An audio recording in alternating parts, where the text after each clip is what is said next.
मी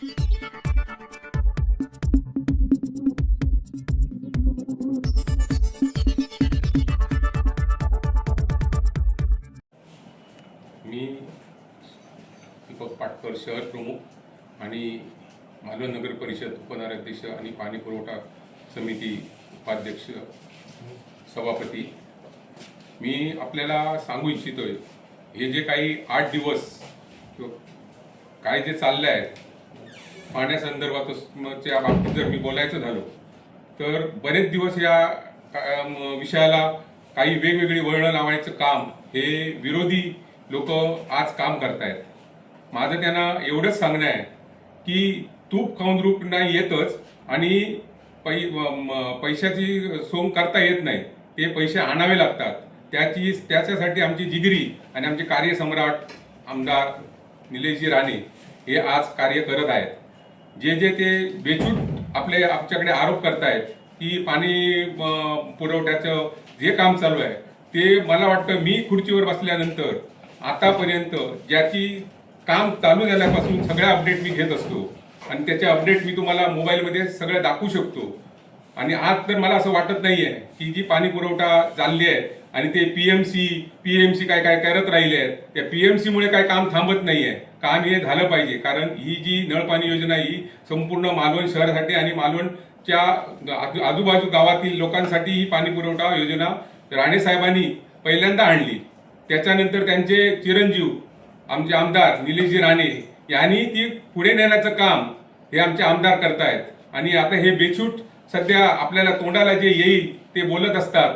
जिथे जायचं साईडवर जाऊन कामं बघायची, हे काम बोगस ते काम बोगस। मग मी काय म्हणतो, बोगस काम झालंच कुठे? अजून 30% काम आज पूर्ण झालेलं आहे आणि ते 30% काम पूर्ण झाल्यानंतर ह्या कामाचं काम चालू असताना कुमार म्हटला नळ पाणी योजना येऊन ठेपली आणि तिथे काही लोकांनी, त्या ग्रामपंचायतीचे सदस्य असतील किंवा तिथली जनता असेल, त्यांनी ह्या पावसाळा असल्यामुळे त्यांनी सगळं काम त्यांनी थांबवायला सांगितलेलं आहे। त्यामुळे त्या जनतेचा आदर करून आणि ग्रामपंचायतीचा आदर करून ते काम थांबवलं गेलं। कारण उद्या काहीतरी खोदाई करताना कुठे गटार काहीतरी पाण्याने भरला आणि काही इन्सिडेंट घडला, त्याला जबाबदार कोण? पण त्या लोकांनी 30 तारीखला सुद्धा या नगरपालिकेमध्ये जे कोण काम करतायत ठेकेदार, त्या ठेकेदारांनी दिलेलं आहे।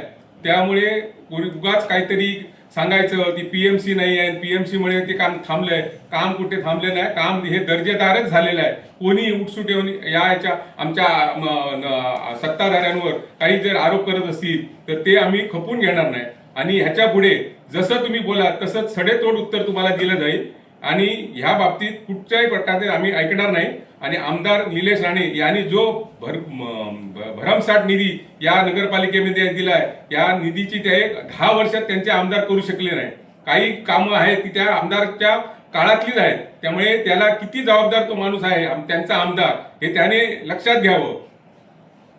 त्यामुळे त्यांनी काही बेछूट काहीतरी बोलून लोकांची दिशाभूल करू नये आणि जर लोकांची जर ते काम बोगस असेल किंवा काय असेल तर ते काम लोकांनी आमच्या नगरपालिकेमध्ये, आम्ही नगराध्यक्ष, आमचे सर्व नगरसेवक, आम्ही ह्या नगरपालिकेमध्ये नेहमी बसलेलो असतो। ज्या काही तक्रारी नागरिकांच्या असतील त्या नागरिकांच्या तक्रारी आम्ही त्यांचं निवारण करण्यासाठी बसलेलो आहोत। त्यामुळे ही जी पाणी पुरवठा योजना ही आम्ही 100% हुक अँड कुक पूर्ण करणार। त्यासाठी आमचे आमदार अजून काही निधी लागतील, काय लागेल तो निधी, भरमसाठ निधी आणण्याचं काम आमचे आमदार करतील आणि त्याच्यामुळे ही नळ पाणी योजना लोकांना स्वच्छ पाणी आणि स्वच्छ निरोगी आरोग्य निरोगी राहावं याच्यासाठी आम्ही भरपूर प्रयत्न करणार आहोत। त्यामुळे कोणी त्याची बाळगू नये, हे काम हुक अँड कुक होणारच, नळ पाणी योजना होणारच। कोणी किती काय केलं तरी आम्ही त्यांना दुमाडणार नाही आणि ह्याच्या पुढे जर काय सांगायचं असेल तर तुम्ही सांगा। आम्ही इथे बसलोय तक्रारीचं निवारण करण्यासाठी, त्यावेळी जनतेला जे आम्हाला देता येईल त्या जनतेला आम्ही देणार आहोत। आणि दुसरं सांगायचं म्हणजे ज्याची बिलं आपण नगरपालिकेमधनं दिली जातात ती बिलं अशीच काही दिली जात नाही, त्याला थर्ड पार्टीचं इन्स्पेक्शन केलं जातं आणि त्यावेळीच त्या बिलाची रक्कम दिली जाते। असं कोण सांगत असेल तर तो चुकीचा आहे, कारण आमच्यापेक्षा ह्या वरच्या अधिकाऱ्यांपेक्षा वरचे अधिकारी बसलेले आहेत, ते तपासणी केल्याशिवाय कुठच्याच बिलावर सही करत नाहीये। त्यामुळे ऑडिट थर्ड पार्टी ऑडिट झाल्याशिवाय कुठचंही बिल देता येत नाही हे सगळ्यांना माहिती आहे. पण लोकांची दिशाभूल करण्यासाठी हे लोक आज पुढे पुढे धावत आहेत.